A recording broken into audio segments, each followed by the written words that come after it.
ভাই, আজকের আলোচনা হলো ছেলা। এই যে আমাদের সাতক্ষীরার বেশ কিছু অঞ্চলে এই নাকফুল ছেলা এবং গুঁড়ো ছেলার ব্যাপক প্রকোপ দেখা যায়, যার ফলে আপনারা যে ওই উপরি সার প্রয়োগ করেন সেই উপরি সার মাটির নিচে যেতে পারে না, ছেলায় যেয়ে আটকে যায় এবং যেটা নাইট্রোজেন জাতীয় সার এটা কিন্তু আপনার বাতাসেই উড়ে যায়, ধানের কোনো কাজে আসে না। এজন্য আপনাদের ধান বনে যাদের এই যে গুঁড়ো ছেলা এবং নাকফুল ছেলা, এই যে দেখাচ্ছি আমরা ক্যামেরার মাধ্যমে, দেখেন ব্যাপক বিস্তার লাভ করছে। এখানে আপনারা যে সার দেবেন সেই সারটা কিন্তু মাটির নিচে যেতে পারবে না।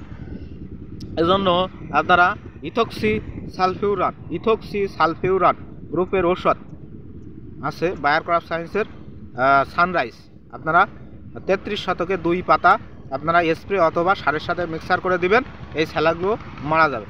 দেখেন আপনাদের আমরা দেখাচ্ছি, এই যে ধান বনের পাতা আছে, পাতার ভিতরেও কিন্তু এই ছেলা আছে।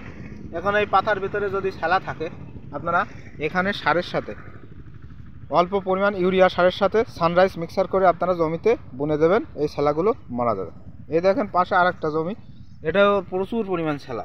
এই ছেলা দমনের জন্য আপনারা কিন্তু অনেক চিন্তিত, আমরা জানি, কিন্তু আপনারা এর কোনো সমাধান পান না। কিন্তু আপনারা ইথক্সি সালফিউরান গ্রুপের ঔষধ সানরাইজ, বায়ার ক্রপ সায়েন্সের সানরাইজ 33 শতক জায়গায় 2 পাতা আপনারা যদি স্প্রে করে দেন, আপনার এই যে গুঁড়ো ছেলাও যাবে, যদি জোবা থাকে, তারপরে ভেদলা থাকে বা অন্যান্য চওড়া পাতা জাতীয় ঘুম শাক সব কিছু মারা যাবে।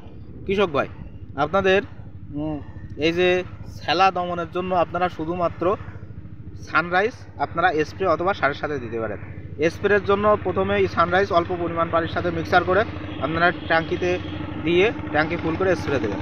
আর যদি ইউরিয়া সারের সাথে মিক্সার করতে যান, তাহলে প্রথমে 2 পাতা সানরাইজ অল্প পরিমাণ পানির সাথে মিক্সার করে, প্রথমে 1 কেজি ইউরিয়া সারের সাথে 2 পাতা সানরাইজ মিক্সার করে আপনারা তারপরে 3 থেকে 4 কেজি ওই যে ঔষধ মিশ্রিত সারটি আপনারা 3 থেকে 4 কেজি ইউরিয়া সারের সাথে মিক্সার করে আপনারা জমিতে বুনে দেবেন। 8 থেকে 10 দিনের ভেতরে এই গুঁড়ো ছেলাগুলো নিস্তেজ হয়ে মারা যাবে।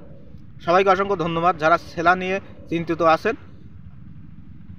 ইথক্সি সালফিউরান গ্রুপের সানরাইজ আপনারা বিঘাপতি 2 পাতা ব্যবহার করবেন, এই প্রত্যাশায় আজকে এখানেই রাখছি। সবাইকে অসংখ্য ধন্যবাদ। ফসলের যে কোনো সমস্যা আমাদের সাথেই থাকুক।